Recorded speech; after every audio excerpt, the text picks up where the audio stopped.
Africans Leaving America now has a repatriation manual for your visit outside of the U.S. or for your repatriation journey. This manual has plane ticket information, self-care journaling, and also financial planning with a savings log attached. This will help our people keep track of their income and journal along the way. You can find us on Amazon under Afia Koomson or under Repatriation Manual. Thank you for your contributions. Africa United.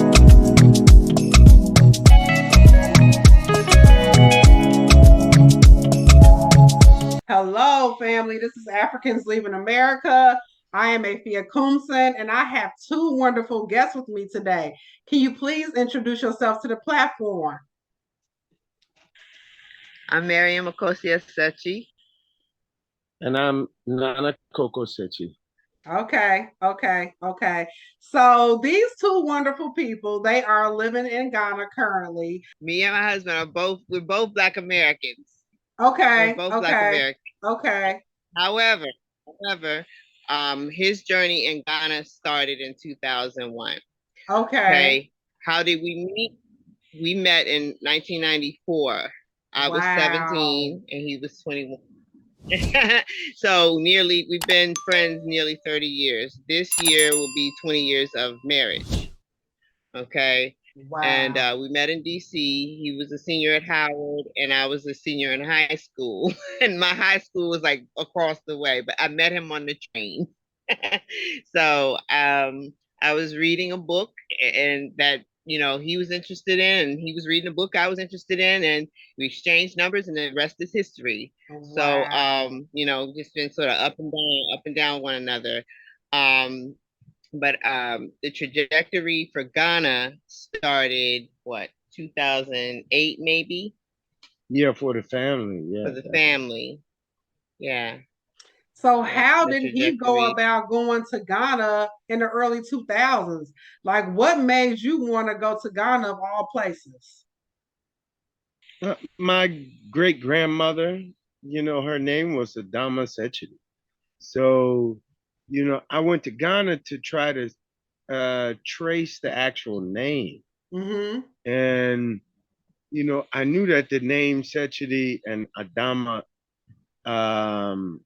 was that placed her in the Gold Coast, but I didn't know exactly like where.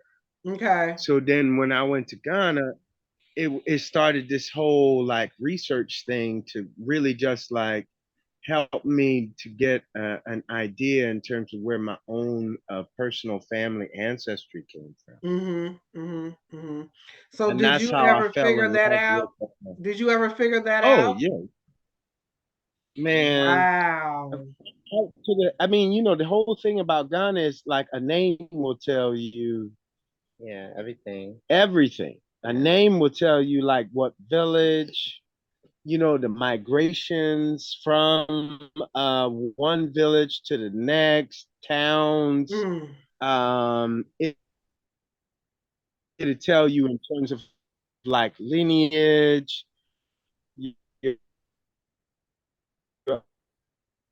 other family members. And it's just like, whoa, all this was like the first year, I literally cried because people actually understood like this word. All I had was, just what my family called my great grandma. Mm-hmm. And then other people were like, their ears would go up and they're like, oh, no, you're speaking my language, and it was like, whoa, wait a second. So from this name, you have a location, you have a history, you have a culture. And for me, it was, I'm like, I'm good, I'm dope. Yeah, because I mean, really, your name is your birthright. It's supposed to be, but us over here in America, we don't have that, Our name came specifically from our slave owner, So for you to be able to trace that back, brother, that's beautiful, because a lot of us, we long to know, what tribe we from, what area in Africa we are from, you know. Yeah. But so how did you take it, sis, when he ended up finding out exactly where he was from, the people that he was connected to? When you went out there with him, how did that make you feel? Well, I came here just in 2020. We moved the whole family in 2020, December of 2020, and I came cold turkey. I had never visited, nothing. It had just Wow. always been on the radar. It had always been something to do. And I mean, I can be an all or nothing type of person. And he always would tell people, like, once I decided that we were going, we got out of Dodge. Mm-hmm. Mm-hmm. Like little by little, I started, like, I chipped away at something every month for the family, whether it was passports, visas, um, shipping barrels, just getting on different YouTube repatriation sites and groups so that we could get inspiration to Mm-hmm. just move, getting tips as to what to expect locally, all like that, and I just chipped away, chipped away at it. It's seven of us, we have five children. Um, but getting here, I was like, wow, this is what he's been talking about, this connection. Mm-hmm. I mean, and it's really profound. It's very profound. I wish I'd had more from my side. I mean, my family's originally from my father's side anyway. They're from Savannah, Georgia, and I sort of connect with that Gullah Geechee Yeah. influence, Mm-hmm. that Mm-hmm. heritage. I sort of connect with that, but I still feel like our ancestries intertwined somehow. Me and my husband's Yeah. ancestries intertwined. Mm-hmm. Um, so I mean, I felt connected. I felt a sense of accomplishment. I felt like, yeah, this is a great life reset. This is a great life reset. Early 40s. Working. Just being a wage slave all your life in the Yeah. U.S. You just Yeah. on the hill. You know, trying to get off. But the first step to liberation is just moving back where your ancestors are from and to collect your Mm-hmm. birthright. And Mm-hmm. I really felt really free, and I still do feel free. It's not without its hardships. It's not without sometimes those, just those low points. But all in all, overall, we're building something. We're Exactly. building something. So I You're don't want to building a jump ahead. legacy. Right. You are. You and your husband both are building a generational wealth and a different way of life for your children. Yep. In America, this is not a place to raise your children, especially if you have young Nope. children. Black people are Right. not safe in America. You know, Nope. um, and especially for young men. The young men, they really have a target on their back here in the States. So if you were to, basically do it all over again, would you do anything different versus how you did it moving in 2020? I mean, I mean, because I have the experience, I really understand in terms of, you know, freedom is it is what it is. I mean, can you imagine? I mean, we have ancestry that actually knows what it's like in terms of with a classification that at any moment, you know, you already know who you are, what you are, and you're identified. And if you were to go to another place, that classification would never leave. Hmm. So then it's like going from that to come in here,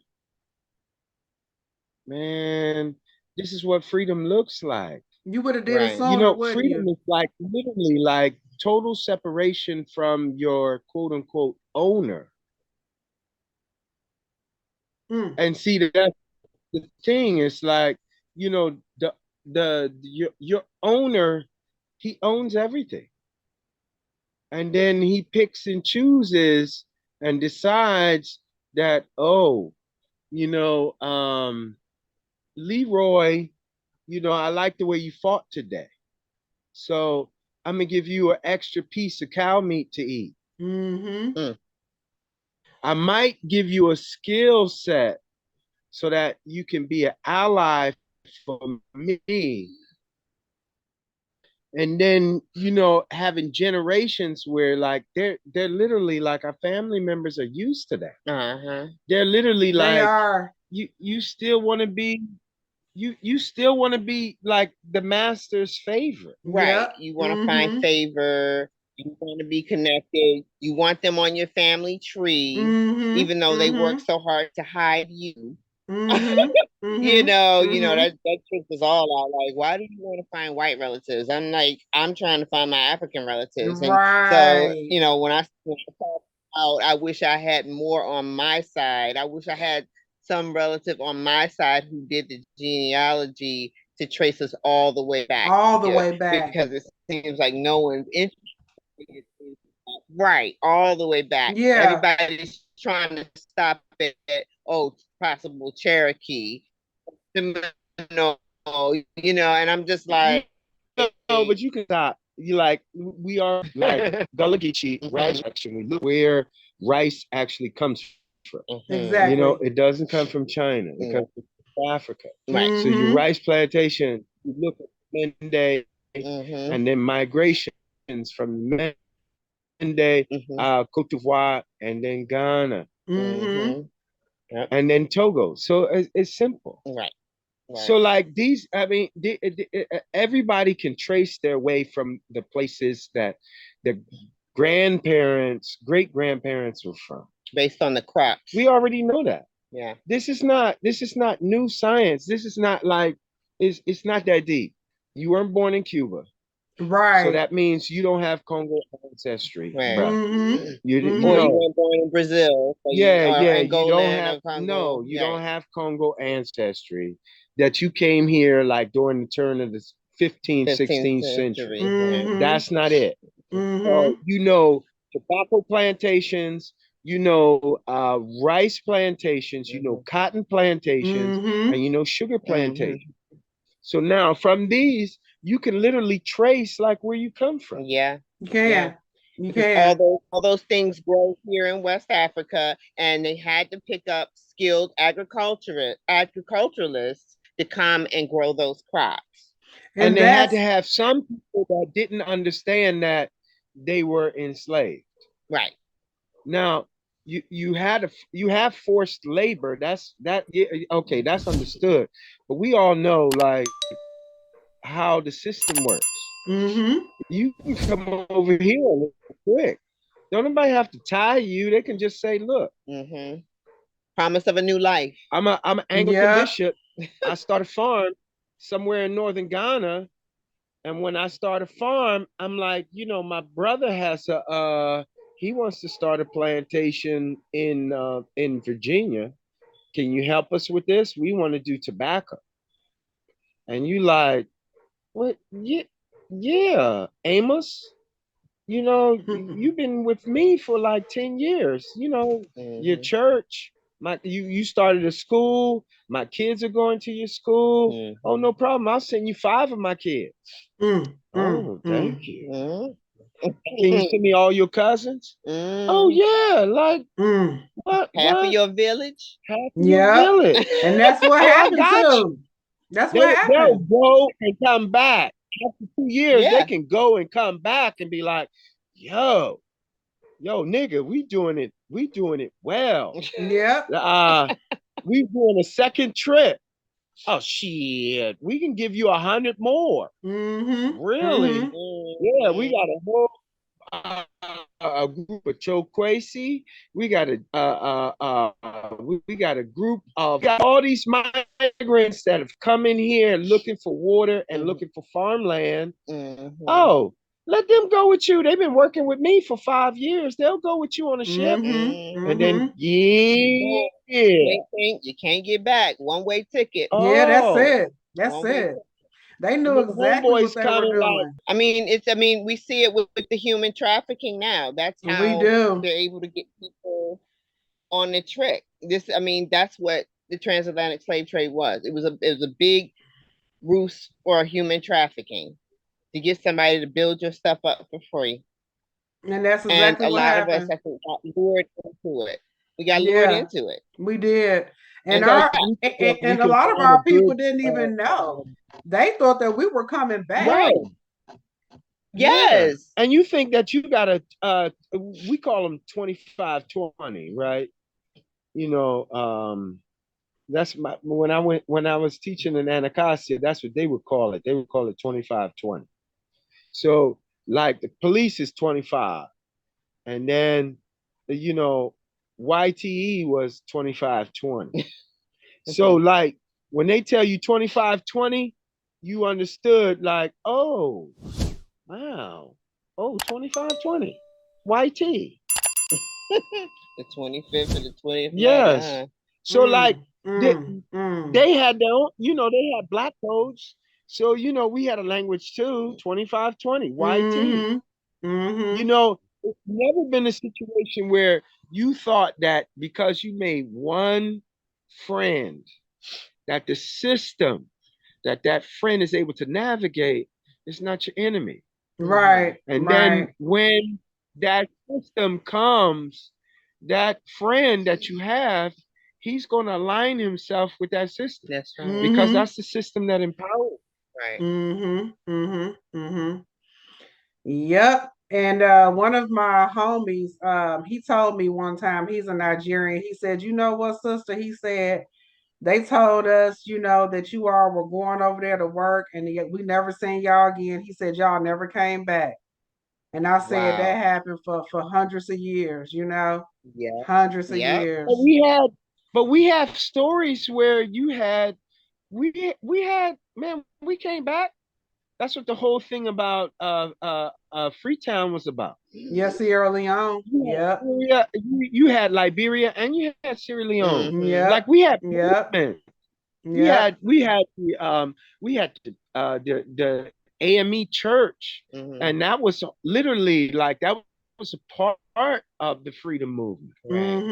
So like we always wanted to reclaim our ancestral land, Right. and then at the same time, find ways where we can integrate with our indigenous, ancestors that were there, so that we could function in a system where, YT doesn't have control. And the thing is, it's like when you're in Africa, no, I know people will say, well, YT is everywhere, but Yeah. it's inside your head. Yeah. In Africa, no, it's black folks. Yeah, and it's more Now, of us than it they're the is of same them. black folks that you live in the neighborhood with. Yep. It's the same black folks you lived in the neighborhood with. Yeah. And they look the same. Yep. And they do the same stuff. And they're the same character. Yep. They're like, they're not trustworthy. They're like literally like, it's like you have to barter to find a level in which you can actually work. But like you're already used to that. Yeah, the village is the hood. Yeah. That's what this is. And you're literally dealing with your cousins. Yeah. That you deal with in Southeast DC, North Philly, Southside Chicago. You dealing with the same people. Trust. So that's a point of intersectionality. But because you still are considered an outsider, you still have to find a way, like my husband was talking about, how you just gotta find a level playing field, so you can navigate, so you can live. So what about the business aspect of it? I know you all have a transportation company. And also I saw some clothing too that you promote online. So tell us a little bit about the business aspect of Ghana. I know everything is a bargain system. There's no set price on nothing. So how is it, with your employees and the business license, you being, from, the US, and was it hard to get your business license? How did that work for you all? No, I mean, in terms of for business, because you operate a transportation business, you operate it as an owner, Mm. and then you would rent out your equipment, Mm-hmm. and then that individual would literally like be required to make sales for the day. So Mm-hmm. then, in terms of like a business license, unless it's like you're either in food service or let's say real estate or something like that. A business license isn't required. No, when you actually own something. So like the thing about Africa is, what you bring to the table is you bring heavy equipment, Yeah. tractors, trucks, uh, um, buses, vehicles. And because you're the owner, you of course you license them, you get insurance, and then you have to find operators. Right. And like with anything in terms of transportation, because our goal was like literally like the farming, we wanted to create like sustainability. We looked at Yeah. like Yeah, because farming is the future. That's You're right. gonna That's always right. need food, Right. and water. That's that's why the Chinese are here. Yeah. They've got air of demand. Yeah. Yeah. they need Yeah. food. They need food. And Everybody needs food. China is overpopulated. Everyone needs food. China's overpopulated. And the thing is like for yourself, you need food. That's Yeah. right. And you need water. So for Mhm. us, that's why we selected the actual region, because we looked at what was going on in Techiman and Kumasi with the mining. Yep, the illegal mining. And the illegal mining, because of the methods, all of the heavy minerals were actually falling into the groundwater. So we already know, like, eventually we know, I mean, you got Flint, Michigan from Techiman all the way to Kamas. So we knew like that wasn't the move. We weren't trying to get any land below Techiman because if the water is going to flow downward, right? We know that any natural water reserve is going to be polluted with heavy minerals. But when we got here, we tested the water, and I was like, wow, the tap water. Out of the pipe. Yeah, we were like, the tap water is better than spring water in the U.S. Right. We lived in Kintampo, mind you, before we moved to the village. So that's the biggest city closest to the village. So we lived in a compound in a house. We went to 3 apartments, and sometimes the water pipes got shut off or whatever, but there were still wells. And like my husband started to tell you, we tested the water, and it was what, 300? No, 30 parts per 30 million. parts per million. And then when we got here, like your aquifers here around 8, 10 parts per million. So like, for us, water is gold. Yeah. So we were like, I mean, we could literally not talking about drinking out of rivers. We talking about like where, like, you could literally dig 12 feet down and you got enough water to sustain your family. Yeah, every 500 yards. Water. Wow. Borehole, just the well, 12 feet down. And children know how to fetch water. I even know how to fetch a little water. Yeah. And I know that's right. This is crazy. Yeah. This is real. I mean, I've never had real water before. I feel like I was like the Matrix when Neo was like, my eyes. You've never used your eyes. So like, I'm tasting like real water. I bet you. Not from I bet you it tastes good, don't it? Oh man. Oh yeah. I mean, and it slows down because there's no fluoride in it. It slows down any decay you might have been experiencing. you know, and you get my children every have 6 whiter months. teeth. Every 6 months, you get new teeth. Wow. Every 6 months, new set of teeth. Mm, So mm, nobody is getting like dental issues. These old You women know, wake up in the morning and chew on sticks. That's what they do. They brush their teeth to paste, but they chew on sticks. Teeth whiter and straighter than mine on a bad day. wow. no dental issues. None. See, that's why, You you know, gotta go to African the emergency room Americans, because we they need to need know teeth. this. You know, like, yeah, we want to know Yep. about the cost of living and all that stuff, but what about the cost of living, your health? You know, like Right. Africa is so Right. good for your The health, you quality. know? Oh, yeah. Like, even like the vegetation, you know, the vegetables, the fruits, even the animals, you know, if you're a meat eater, just think about the animals and stuff that you eating, you know, like they are fresh, Oh, you yeah. know, you Free kill the range. animal, They're free yeah, range. yeah, just Yeah, like they are supposed to be. I They're don't supposed to do be that way. refrigerated meat. Yeah. We don't do refrigerated meat. There are people who have cold stores and who freeze their meat, but we don't eat it. We did it one time. We experimented with it, but no, we just get a fresh chicken, kill it, and eat it. Yeah, yeah, Fry yeah. it, you know. And, And then at the same time, the fish is there. Like there's enough fish that you can sustain yourself off of some form of animal protein, and you're good. And it's like, but it's the cost of freedom. Yeah. And we eat food in season. We're not eating foods out of season. Like right now, it's oranges. It's And oranges. cashews. Oranges and cashews. Then next month mangoes will come. Well, April.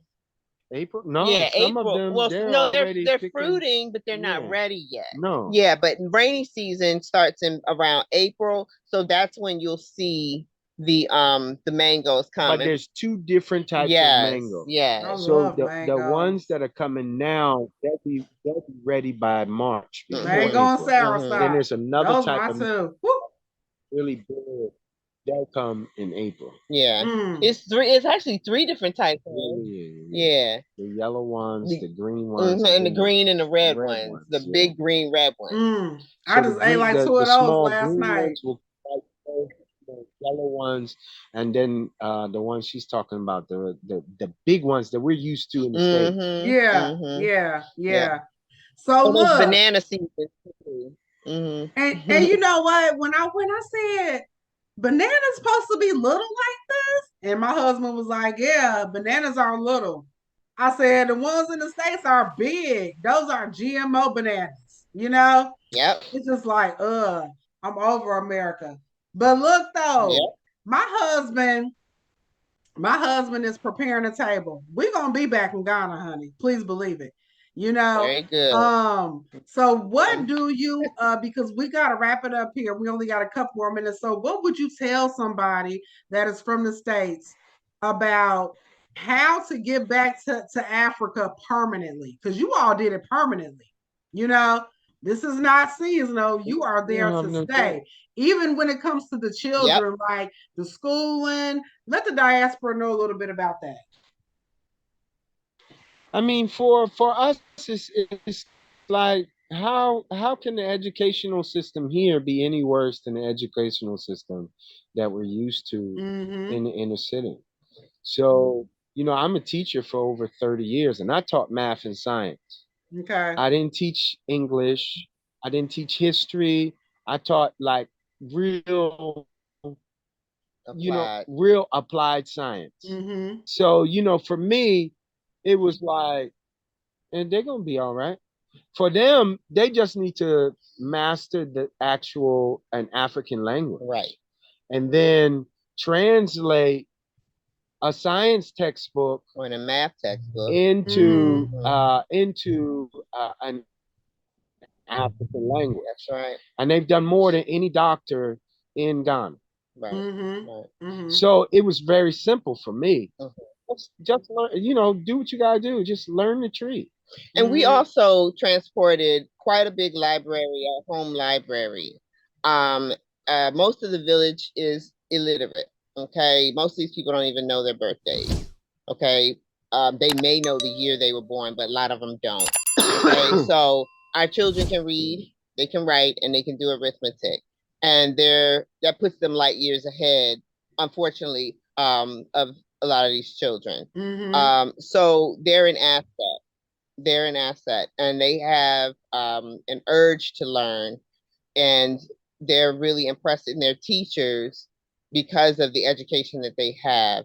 Like my husband said, they just need to learn the tree, and some of the other local languages, and be able to become literate with those languages as well, so that we can start moving some of our villages forward, with literacy, because the lamp of literacy does a lot.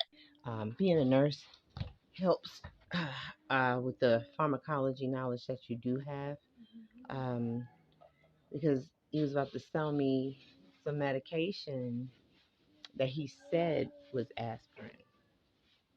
Okay, and I'm just like, wait a minute, let me turn back around and find out how many milligrams per tablet are in a so-called aspirin. And he couldn't tell me. He said 20 milligrams, I think, and I'm just like, okay, you don't know what you're talking about. So a lot of times these over-the-counter medicine sellers, um, they could have been aid in the hospital, with some certification that they worked as such, and they can get a certification to sell medicine over the counter. At least that's how it was narrated to me. It's not this big rigorous process, when you have to have a thorough knowledge of pharmacology to sell medicine to people. Um, so you see how that could pose serious problems. I've just been blessed to uh, have training as a nurse, have experience as a nurse, and you know recover a lot of my pharmacology knowledge. And not saying I'm thorough at all. It's just I know basic stuff, and a lot of these people know below basic stuff about medication here, so that can be dangerous. If you don't know what you're talking about, if you don't know what you're selling to people, if you have medications that you're selling to people with no labels on it, not telling you a thing. So yeah, come to find out, the FPAC that we normally get was out. However, the same pretty much medication was available. It's just called something different, so they don't consider that. You know, the same medication I bought, which was a little more expensive for less, same dosage, everything. They're just heart shaped, and they come smaller quantity to a blister. Had the same thing in it: aspirin, paracetamol, and caffeine, which is nothing but your goody powder, or BC in the US. Okay. Um, and that's what FPAC is. The FPAC is that. Okay. So a lot of times they're selling you a brand. Somebody could need that, and they don't know that that's the same thing, and it could really help someone, but they don't know it's the same thing. So they come and ask for FPAC, and they say, "Oh, FPAC finished," so it doesn't help the person. So, um, talk about being behind the learning curve. And I know some of you are like, "Well, why don't you go back in the nursing? Why don't you practice nursing?" And no, I didn't come here for that. If God has that for me, if the Creator has that for me, some way I'll work my way back into it. But as for now, as for me and my house, we're gonna be farming. It's my family has been blessed, and I have been blessed with pharmacology knowledge, basic pharmacology knowledge, to help my family. That's why we don't run to any clinic or hospital as soon as something, we fall down with something. Okay. So I'm back from the pharmacy. I'm in here chilling out, and my phone has apparently cooled down. Because my phone was like, no, sister, you need to cut this broadcast right to piss now, okay? So that's what I had to do, whether I liked it or not, because the phone was overheating. So apparently these phones are made for this environment. My girlfriend in Senegal told me they like those. They like the phone that I have. I have a Techno Spark 8. They like these phones in Senegal too. So I don't know whether it's a West African preference or an African preference in general, but yeah, it's built for this environment. Um, so yeah, y'all, I wanted to just jump on here and just check in. I'm getting back into my flow of giving you a window inside my world here in Chatham Bono East Region, Ghana. And taking care of a currently ailing husband. So be trying to put something more organized together. Y'all know I've been working on this organization thing just to get you more ordered content, so it won't seem like I'm just rambling and talking about random stuff. But life is sort of random. It's ordered randomness, I suppose. So yeah. So I'm gonna say over and out. Thank you, family and friends, for tuning Bye-bye. In. And I'm always going to try to get y'all like an evening check-in, okay? But if it doesn't happen, forgive me. Life is happening, okay? All right, folks, over and out. Bye-bye. Peace.